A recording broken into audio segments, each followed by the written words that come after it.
Bakit?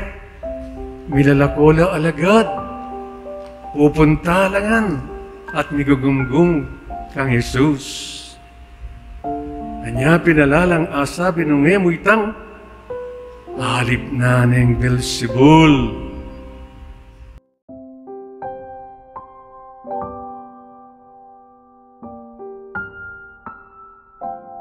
How do we understand the sin against the Holy Spirit, which is blasphemy?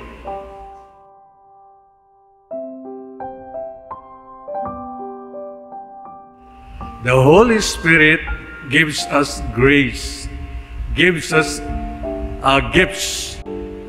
And if these graces and if these gifts we attribute to the other power other than that of the Holy Spirit,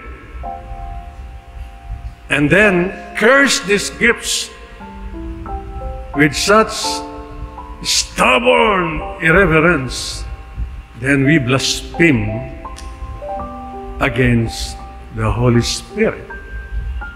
And that blasphemy is something that is unforgivable.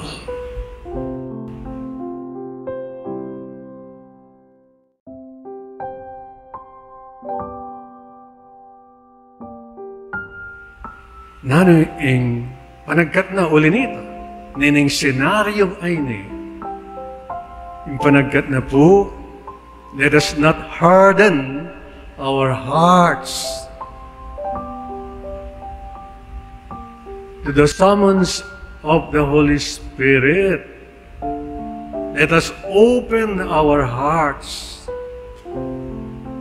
so that we may become what God wants us to be, so that we may be able to receive the gifts of the Holy Spirit, deliverance from the evil one. Amen.